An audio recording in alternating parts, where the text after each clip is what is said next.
வணக்கம் மக்களே. ரீசெண்டாக கனடாவில் ஹைஸ்கூல் கிரெடிட், அதாவது 12th கிரேட் வந்து படிக்கிறதுக்கு ஸ்கூல் ஜாயின் பண்ணியிருக்கேன்னு சொல்லிட்டு நான் ஒரு வீடியோ போட்டிருந்தேங்க. அந்த வீடியோவில் நான் எப்படி ஜாயின் பண்ணேன்னு சொல்லி நீங்கள் தெரிஞ்சுக்கணுன்னா எஜுகேஷன் சொல்லிட்டு கமெண்ட் பண்ணுங்கன்னு சொல்லிட்டும் வந்து சொல்லியிருந்தேன். நிறைய பேர் அந்த வீடியோக்கு வந்து ரெஸ்பான்ஸ் பண்ணியிருந்தாங்க. நிறைய பேர் வந்துட்டு கமெண்ட் செக்ஷனில் வந்து கமெண்ட் பண்ணியிருந்தாங்க. இன்னும் ஒரு சில பேர்லாம் வந்து ப்ரைவேட்டாகவும் வந்துட்டு மெசேஜ் அனுப்பிச்சு எங்களுக்கு டீட்டெயில்ஸ் ஷேர் பண்ணுங்கள் அப்படின்னு கேட்டிருந்தாங்க. ஸோ அதை பற்றின இன்ஃபர்மேஷனை இந்த வீடியோவில் டீட்டெயிலாக வந்து பார்க்க போகிறோங்க. ஸோ நான் அந்த வீடியோவில் சொல்லியிருந்த மாதிரியே வந்துட்டு நான் என்னோட கெரியரை ஸ்விட்ச் பண்ணலான்னு சொல்லிட்டு தேடி நிறைய வந்து செக் பண்ணிகிட்டே இருக்க சொல்லும். நான் ஒரு சில விஷயங்களை வந்து மைண்டில் வச்சுக்கிட்டேங்க. எனக்கு பிடிச்ச விஷயம் வந்து நான் வந்து ஒர்க் பண்ணணும்.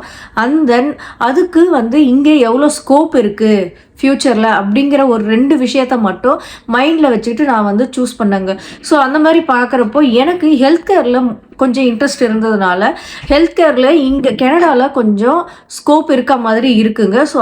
ஸோ நான் வந்துட்டு ஹெல்த் கேர் டொமைனை வந்து சூஸ் பண்ணியிருக்கேங்க. அதில் தான் படிக்கலாம்னு சொல்லிட்டு எங்கள் வீட்டுக்கு பக்கத்தில் இருக்க மோவா காலேஜில் போயிட்டு அங்கே இருக்க ஸ்டூடெண்ட் ரெக்ரூட்மெண்ட் டீமை மீட் பண்ணி நான் செலக்ட் பண்ணியிருக்க கோர்ஸ் பற்றி அடிஷ்னல் இன்ஃபர்மேஷன்ஸ் கேதர் பண்ணிவிட்டு அதுக்கு ஈக்குவலண்ட்டாக இருக்க மற்ற கோர்சஸ் பற்றியும் வந்து எனக்கு எக்ஸ்பிளைன் பண்ணாங்க. அட்மிஷன் ரெக்குயர்மெண்ட்ஸ் வந்து பார்க்குறப்போ தான் வந்து தெரிஞ்சது +2ல் நான் எடுக்க வேண்டிய கோர்ஸ்க்கு 85% வந்து மார்க்ஸ் இருக்கணும் அப்படின்னு சொல்லிட்டு, ஆனால் என்னோட +2ல் 75% மார்க் இருந்ததுனால அது வந்து அவங்க சஜஸ்ட் பண்ணலை.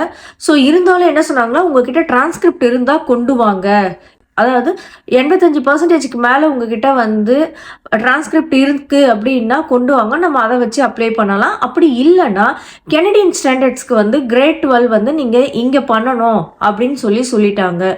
ஸோ நான் எடுக்க வேண்டிய கோர்ஸ்க்கு நான் படிக்க வேண்டிய சப்ஜெக்ட்ஸ் என்னென்னு சொல்லி பார்த்தீங்கன்னா, grade 12 English, maths and then biology, physics or chemistry, இந்த 4 சப்ஜெக்ட்லேயும் வந்து என்னோட பர்சன்டேஜ் வந்து 85%க்கு இருக்கணும் ஒவ்வொரு சப்ஜெக்ட்லேயும் அப்படிங்கிறது தான் கொடுத்துட்டாங்க. இந்த சப்ஜெக்ட்ஸ்லாம் எங்கே படிக்கணும் அப்படின்னு சொல்லி கேட்டப்போ அதுக்கு அவங்களே வந்துட்டு சஜஸ்ட் பண்ணாங்க. ஹாமில்டனில் அடல்ட் லேர்னிங் சென்டர் சொல்லிட்டு இருக்குது அப்படின்னு சொல்லிட்டு 2 லேர்னிங் சென்டரோட டீட்டெயில்ஸ் வந்து கொடுத்தாங்க. இங்கே போய் 4 சப்ஜெக்ட்ஸ், இங்கே இருக்க 2 சென்டரில் எதனா ஒரு சென்டரில் 4 சப்ஜெக்ட்ஸையும் வந்து படித்து முடிச்சுட்டு வாங்க அப்படின்னு சொன்னாங்கங்க. 2 அடல்ட் லேர்னிங் சென்டர்ஸ்க்கும் வந்துட்டு நான் போய் விசாரித்தப்போ என்ன சொன்னாங்கன்னா, இங்கே என்னோட இங்கிலீஷ் எலிஜிபிலிட்டி டெஸ்ட்டு வந்து முதல்ல நான் பண்ணணும், அதை பொறுத்து தான் இங்கே அட்மிஷன் கொடுப்போம் அப்படின்னு சொல்லிட்டாங்க. அது என்ன டெஸ்ட்டுன்னு சொல்லி கேட்டப்போ வந்துட்டு அவங்க சொன்னது CLBPT, அதாவது Canadian language benchmark placement test. டெஸ்ட்டில் என்னென்ன இருக்குன்னு சொல்லி பார்த்தீங்கன்னா, IELTS, அதாவது IELTS அந்த டெஸ்ட்டில் வரா மாதிரி reading, writing and then listening, speaking, இந்த 4 கேட்டகரியிலும் வந்துட்டு நம்மளோட ஸ்கோர் வந்து 6 இருக்கணுங்க. 6 இருந்தால் தான் அடல்ட் லேர்னிங் சென்டரில் நம்ம வந்து கோர்சஸ் வந்து எடுக்கவே முடியும். ஸோ இது வந்து இந்த CLBPT டெஸ்ட் வந்து எங்கே எடுக்கணும் அப்படின்னு சொல்லி கேட்டப்போ OMCAல வந்துட்டு அப்பாயின்மெண்ட் புக் பண்ணிவிட்டு போய் டெஸ்ட் எடுக்க சொன்னாங்க.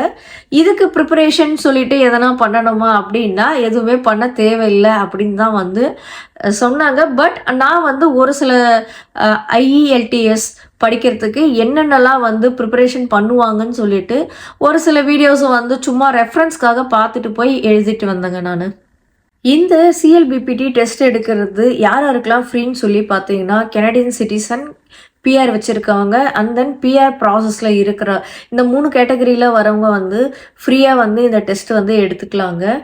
ஸோ இந்த டெஸ்ட்டோட ரிசல்ட்ஸ் வந்து நம்ம அந்த சென்டரை விட்டு வெளியே வரத்துக்கு முன்னாடியே வந்து அன்னைக்கே கொடுத்துருவாங்க. டெஸ்ட் ரிசல்ட்ஸ் கிடைச்ச உடனே வந்துட்டு நான் 2 லேர்னிங் சென்டரும் வந்து ரீச் அவுட் பண்ணாங்க. நான் போன முதல் லேர்னிங் சென்டரில் வந்து டீட்டெயில்ஸ் எல்லாமே வந்து கொடுத்தாங்க. நான் என்னென்ன சப்ஜெக்ட்ஸ் வந்து படிக்கணும், ஸோ அதுக்கு எவ்வளோ டியூரேஷன் ஆகும்னு பார்த்தீங்கன்னா, ஒவ்வொரு சப்ஜெக்டும் வந்து 6 வாரம் வந்து படிக்கணும். 6 வாரம் படித்ததுக்கப்புறம் எக்ஸாம் எடுக்கணுங்க. அந்த எக்ஸாமில் நம்மளுக்கு தேவையான பர்சன்டேஜை வந்து நம்ம ரீச் பண்ணணும் அப்படிங்கிறது வந்து சொன்னாங்க. அண்ட் தென் வந்து பார்த்தீங்கன்னா, அவங்களோட கிளாஸ் டைமிங்ஸ், பேட்ச் டீட்டெயில்ஸ்லாம் வந்து கேட்குறப்போ பேட்ச் எப்போ ஸ்டார்ட் ஆகும் அப்படின்னு சொல்லிட்டு கேட்டாங்க. அண்ட் தென் வந்து அந்த சென்டர் ஃபஸ்ட்டு போன சென்டரில் வந்து கோர்சஸ் வந்து அட் ஏ டைம் ஒரு கோர்ஸ், அதாவது ஒரு சப்ஜெக்ட் தான் வந்து என்னால் வந்து படிக்க முடியும் அப்படின்னு வந்து சொல்லியிருந்தாங்க. பட் நான் டார்கெட் பண்ணது வந்து பார்த்தீங்கன்னா செப்டம்பர் 2025 இன்டேக் உள்ளே போயிடலாம் அப்படின்னு சொல்லி டார்கெட் பண்ணி தான் நான் வந்து ரீச் அவுட் பண்ணேன். நான் இன்னொரு சென்டரையும் வந்து ரீச் அவுட் பண்ணுறேன். சரி, இவங்களும் வந்து ஒரு கோர்ஸ் தான் சொல்ல போகிறாங்களோ அப்படின்னு சொல்லிட்டு. பட் அந்த இடத்துல எனக்கு வந்து ஆப்ஷன்ஸ் வந்து கிடைச்சதுங்க. அதாவது இங்கே 2 கோர்ஸ் அட் ஏ டைம் பண்ணலாம். அண்ட் தென் ஆன்லைன் கோர்சஸும் இருக்குது அப்படின்னு சொல்லி சொன்னாங்க. ஆன்லைனில் பண்ணுறோம் அப்படின்னா ஒரு கோர்ஸ் தான் அட் ஏ டைம் பண்ண முடியும். But if you are doing, அதாவது இன்பர்சனில் வந்து பண்ணுறோம் அப்படின்னா 2 கோர்சஸ் வந்து நீங்கள் மார்னிங் ஒரு கோர்ஸ், ஆஃப்டர்நூன் ஒரு கோர்ஸ்ன்னு சொல்லிட்டு 2 சப்ஜெக்ட் வந்து பண்ணலாம் அப்படின்னு சொல்லி சொன்னாங்க. ஸோ அதனால் நான் வந்து செகண்டாக போன அந்த லேர்னிங் சென்டரை வந்து சூஸ் பண்ணி இப்போ 2 கோர்சஸ் 2 சப்ஜெக்ட்ஸ் வந்து அட் ஏ டைம் வந்து இப்போ படிச்சுட்டு இருக்குங்க. இவ்வளோ ப்ராசஸையும் முடிச்சுட்டு தாங்க இங்கே வந்து ஸ்கூல் ஜாயின் பண்ணி படிச்சுட்டு இருக்க. சென்டர்ன்றது ஒவ்வொரு சிட்டிலையும் வந்து இருக்குங்க. உங்களோட சிட்டியில் எங்கே இருக்குன்னு சொல்லி பாருங்கள்.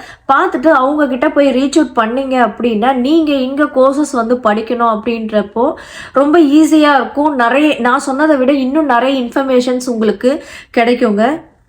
அதாவது இந்த மாதிரி படிக்கணும், ஹைஸ்கூல் டிகிரி வாங்கணும் அப்படின்றதுக்காக மட்டும் கிடையாதுங்க. நிறைய விஷயங்கள் வந்து அவங்க வந்து அவங்களோட சர்வீசஸ் வந்து இருக்குது. லைக் ஸ்பெசிஃபிக்காக இப்போது லாங்குவேஜ் மட்டும் எனக்கு இம்ப்ரூவ் பண்ணணும், எனக்கு அதுக்கு எதனா கைடன்ஸ் கிடைச்சா நல்லாயிருக்கும் அப்படின்லாம் ஒரு சில பேர் நினைப்போங்க.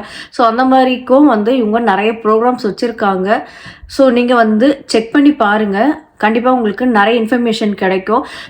அதாவது இங்கே கோர்ஸ் படிக்கணும், காலேஜ் ரிலேட்டடாக படிக்கணும் அப்படின்ற வரப்போ நீங்கள் உங்களுக்கு எந்த கோர்ஸ் படிக்கணுமோ அது ரிலேட்டடாக இருக்க காலேஜில் போய் நீங்கள் அங்கே இருக்க ஸ்டூடெண்ட் கவுன்சிலர்கிட்ட வந்து பேசுனீங்கன்னா உங்களுக்கு இன்னும் நல்லாவே வந்து கிளாரிட்டி கிடைக்குங்க.